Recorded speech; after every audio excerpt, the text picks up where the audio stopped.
Hi, this is City Scrapper. Thank you so much for joining me today. So, today is the first episode in a new series I'm starting called Sunday Share. So, I'm working on process videos to upload to my channel and share with you, but I thought that having a weekly share would help me to stay motivated to scrapbook on a regular basis. And then in that way, I'm not showing you all my layouts at once. I could show you them a little bit as I go along. Today, I'm going to be sharing my Load Mini with you. So I'm not sure if you're familiar with Load or not. Load stands for Layout a Day. It's a challenge. It's run by ScrapHappy. I've been a member of ScrapHappy for a little over a year, and I love taking part in Load. The way that it works is each day you get a email from Alice Bowl, who runs ScrapHappy, and I will put links down in the description so that you can check out the website if you're interested. And the email that you get from her has a story prompt and a technique prompt. The story prompt asks you to scrapbook about a certain thing, and then the technique prompt is anything that has to do with what you put on the physical page or what materials that you work with. So Load is usually 1 month. I believe the months are October, February, and May. And there's a Load Mini each summer. Now, the month-long loads are, 28, I guess, so 31 days. And then the Load Mini that I just took part in was just 7 days. So in those 7 days, we were able to scrapbook all the colors of the rainbow. So I'm going to get started showing you my layouts. So this first one had to do with something that you're very passionate about, and the color red. So I scrapbooked this picture of my daughter. She really likes Brendan Urie. He is of the band Panic at the Disco, and he also guest starred in a Broadway show called Kinky Boots, and she was so excited. We went to the show, and then afterwards we waited outside with many other people, and Julie was lucky enough to be one of the people that got her playbill signed by him. And I used the 3 pictures to try to do my best to cover up. There's a picture in the picture is somebody's hand. Another young lady was trying to get her playbill signed, and so she was putting her hand across the front of the camera, and it dominated the picture. So I couldn't totally cover it up, but I wanted to take the focus away from that. So what I used was this Technique Tuesday chipboard heart. These are very old. I have hoarded them. They're in my stash. I painted it red. There's this white shimmer paper with like a little velvet dot in it that I recently bought in Joann. And when I put that against this background, I felt there had to be more of a separation between the heart and the background. So I used some black acrylic paint, and then I didn't like that by itself, so I decided to use some modeling paste and a stencil, and I used this Prima stencil that I really like. It's a lace pattern, and then I added some black splatters and white splatters, this Foam Today title, and some buttons I got from Spellbinders. They had a warehouse sale, I think earlier in the summer, and these are Tim Holtz chipboard sayings, a piece of flair, this little tag that has some twine on it, and this could be pulled out to look at the journaling. And I found this one kind of challenging. Even though I really like red, this just, I really was glad when it was done. So that one finally came together.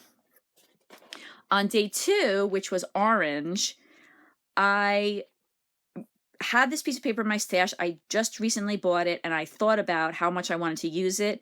And in my mind, it was more orange than it is. It's orange, but I feel that it's maybe a little bit more pink than orange. But I felt that it was fine to use for the orange day prompt. So I backed this cut file, and I also cut these out. These weren't part of the cut file, but I thought there's a little something needed to be on either side of the photo. I layered the photo with these same papers that I used to back the cut file, and added some embellishments and enamel dots and there was really not much more to this layout. And that was day 2. On day 3, which was yellow, I used this older collection.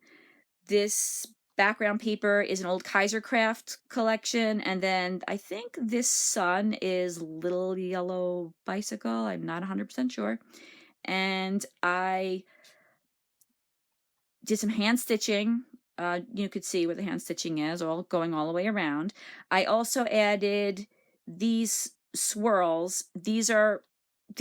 Everything here is pretty much a blast from the past. These are old papers and these are old swirls. I really like them. I've used a lot of mine. I think they add a lot to the page. And I remember years ago I was watching a Chamel video, and Chamel mentioned that you should only buy things that you love, that your stash should be filled with things that you love. And I always think about that. I don't worry about how old paper or embellishments are. If I really, really love them, I feel that I will use them no matter what because I like them so much. So yes, everything is old, but I still think that it works. These are some, I'm going to say mainly K & Company stickers that I had in my stash, and then I just layered and distressed some pages for behind the photo, put on some photo corners that I punch with one of my punches, and that was the page. This isn't mixed media in the background. This is just the way the page came, so I like the way that it has that faded look. For day 4, I use an idea that I got from a Creative Keepsakes magazine. I had ripped out the page so many years ago. I put it in a folder and I recently pulled it out. This idea of making a heart shape and then filling it with hearts. And so I used that idea. Again, I did some hand stitching, and then I used my punches to punch out different size hearts out of different color green paper. I added this title with 2 different thickers, and when it was all done, it looked, I don't want to say boring, but there was no movement to it.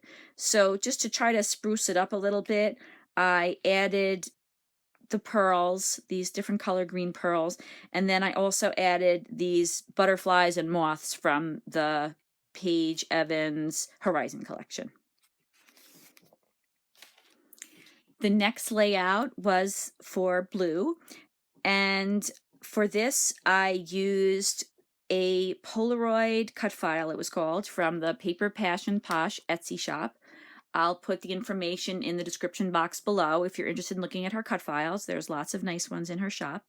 And I used a background that I'd actually created for a different layout, and I abandoned it. I didn't like the way it looked with my other layout. So I was really happy to pull that out and be able to use that background. I really hate when that happens, and I like to save the backgrounds, but I very rarely use them. So I was excited that this worked out really well.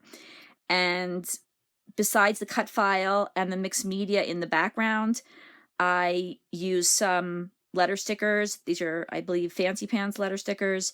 I used some dies to make these little palm-like leaves, and I cut out these leaves from some papers that were in an old SEI collection, and that's where these papers are from too. When I'm doing a travel layout, I don't journal right on the page. When I travel, I keep a journal, and then I put the journaling in on totally different pages. So on my travel pages, you won't see any journaling, and on pages that are just everyday pages, I generally leave a spot to journal. So for example, on Indigo Day, I use this collection. It's another older collection from Heidi Swapp called No Limits, and because it was indigo, I wanted to make sure that I used a nice rich blue, and I really like this collection. I feel like I should pull this out more often. I just layered some papers behind the photo and used a paper punch. This is a picture of my daughter and her best friend. They went down to Manhattan to see a Broadway play called Be More Chill, and I think it has since closed, but they had a really nice night in the city, And so I thought the indigo was just perfect for representing the evening. The last layout was for violet, and you could see this is a little bit more lavender than violet, but I still think that it works. I used this cut file from the Silhouette store, and I used a very old basic gray collection called Indie Bloom. It was my #1 favorite basic gray collection. I just cut out, just fussy cut out the flowers from a sheet and the leaves as well.